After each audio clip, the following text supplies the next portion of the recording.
Hello guys, কেমন আছেন সবাই? আশা করি সবাই খুব ভালো আছেন। নতুন একটি ভিডিওতে আপনাদের স্বাগতম।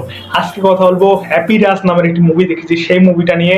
এই মুভিটিতে স্টারিং আছে জিবি প্রকাশ এবং আছে হিরোইন হিসাবে হি ইজ এ প্রিয়া।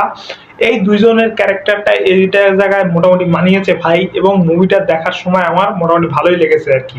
এখন এই মুভিটা দেখে ফেলেছি, এই মুভিটা নিয়ে রিভিউ করবো যে এই মুভিটা কেমন হয়েছে, কি আমাকে ভালো ফিল দিতে পেরেছে নাকি কেমন হয়েছে, এবং তোমাদেরকে সাজেস্ট করবো কিনা সেটাও বলবো। এবং এই মুভিটা ভাই যে অনেক বেশি ভালো হয়েছে এবং বেস্ট হয়েছে সেটা তো বলবো না। এই মুভিটা স্পেশালি এই মুভিটা হলো যে একটি কমেডি ফিল্ম হিসাবে দেখানো হয়েছে, এবং লাভ স্টোরি কমেডি অ্যাডজাস্ট করে মিক্স করে তারপর আমাদেরকে দেখানোর চেষ্টা করেছে। এই জায়গায় হ্যাপি রাজ হ্যাপি এই জায়গায় দেখে জিবি প্রকাশ যে ক্যারেক্টারটা প্লে করেছে, সে জায়গায় সে দারুণ একটা ক্যারেক্টার প্লে করেছে। সেটা সব জায়গাতে মানে যে ইমোশনের জায়গা বলো, তারপর অন্য জায়গায় রোমান্টিক লাভার বয়, এবং সব জায়গা থেকে একটা বেস্ট একটা এই ক্যারেক্টার প্লে করেছে। সে মোটামুটি ভালোই ক্যারেক্টারটা প্লে করেছে, ঠিক আছে। কিন্তু ধরো এই মুভিটার প্রবলেম কোথায় ভাই জানো? যে মুভিটা যেভাবে দেখানোর চেষ্টা করেছে সেভাবে দেখাতে ব্যর্থ হয়েছে, এবং কাহিনীটা যেটা দেখানো হয়েছে সেই কাহিনীটা হলো যে এই জায়গায় হ্যাপি নামের একটা ছেলে থাকে, জিবি প্রকাশ যে ক্যারেক্টারটা প্লে করছে, সে তার বাবার জন্য যে পুরো বিরক্ত হয়ে যায়, যে তার বাবাকে সবাই চেতাতে থাকে না একটা নামে, যে এই একটা অন্য একটা নামে যে তাকে চেতাতে থাকে তার বাবার চেহারার জন্য।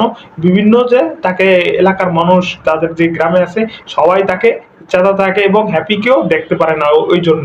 সেজন্য সে সিদ্ধান্ত করে তার বাবার সাথে না থেকে সে শহরে যাবে, এবং সেখানে তার সাথে এই একটা মেয়ের সাথে প্রেম হয়ে যায়, এবং সেই হলো প্রিয়া। ওই যে স্টারিং প্রিয়া অভিনয় করেছে, এবং সে তার সাথে প্রেম হয়ে যায়, এবং সেখানে তার সাথে প্রেম হওয়ার পর তার এখন তার বাবা মার সাথে দেখা করতে চায় সে, এবং তার মেয়েটার বাবা মার সাথে দেখা করার জন্য তার বাবা মাকে কনভিন্স করার জন্য আর কি, যে সে ভালোবাসে সেজন্য আনতে চায় আর কি, যে আমার বাবার সাথে কথা বল।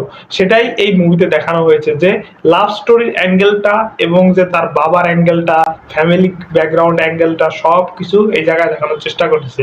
প্রথম তো ধরো লাভার বয় হিসাবে দেখানো হয়েছে ফার্স্ট হাফে, যে সে প্রেম করে, প্রেম পরে কিভাবে প্রথম ধরো এই যে ফার্স্ট হাফে দেখানো হয়েছে যে প্রথমে লাভার বয়, সেকেন্ড হাফে ধরো যে সে লাভার বয় থেকে আবার ধরো পুরো ফার্স্ট্রেটিং হয়ে একবার যে ফ্যামিলি টর্চার সইতে পারছে না সেরকম যে ফার্স্ট্রেটিং ম্যান।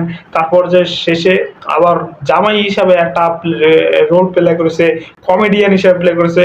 যে ভাই জিবি প্রকাশ এই জায়গায় সে তার বেস্টটা দিয়েছে ভাই, বলবো না যে বান্দা ধরো এই খারাপ অ্যাক্টিং করেছে এবং তার পারফরমেন্সটা খারাপ না ভাই, তার পারফরমেন্স এই জায়গায় ঠিকঠাকই লেগেছে। কিন্তু যখন ধরো তোমার কাহিনীতে দুর্বল থাকে তখন মুভিতে যতই ভালো পারফরমেন্স দাও না কেন তোমার হালকা একটু মুভি ড্রপ খায়, এবং সেটাই মুভিতে দেখানো হয়েছে। যে ফার্স্ট হাফের পরে সেকেন্ড হাফ যখন যায় তখনই তোমার যে কনভিন্স করার যখন বিষয়টা বাবা যে ছেলেটা যখন তার বাবাকে কনভিন্স করার চেষ্টা করে, তখন যে এই কাহিনীটা দেখানো হয় তখন প্রচুর বোরিং ফিল হয়। মানে যে ও তখন যদি 10 মিনিট 20 মিনিট কেটেও দিত ভাই, তখনও একবার কিছু দিত না। এবং দু একটা গান যে এতটা ক্রিঞ্জ লেগেছে আমার কাছে ভাই, বিরক্ত লেগেছে প্রচুর।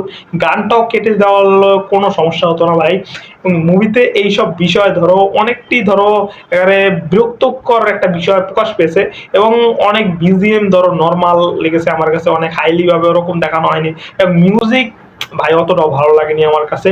এবং লাস্ট এন্ডিং যেটা দেখানো হয়েছে ভাই, ওটাও একটু ধরো মোটামুটি ঠিক আছে কাহিনীর সাথে, কিন্তু কাহিনীটা যে হিসাবে বিল্ড আপ মানে যে হিসাবে দেখানোর চেষ্টা করেছে ডিরেক্টর, সেটা দেখাতে ব্যর্থ করেছে। সেই জন্য মুভিটা এক ধাপ পিছিয়ে গেছে, এবং মুভিটা অতটা ভালো পোট্রে করতে পারেনি, ফুটিয়ে তুলতে পারেনি ভাই। এই জায়গায় ধরো যে হ্যাঁ আমার কাছে ভালো লেগেছে কোন জায়গায়, যে এন্ডিং এ যে তার নায়কের বাবার যে কাহিনীটা দেখানো হয়, যে তার যে ইমোশনাল অ্যাঙ্গেল গুলা সেইগুলো মোটামুটি ভালো, এবং সেইটা মুভিটাকে একটু উপরে নিয়ে যায়।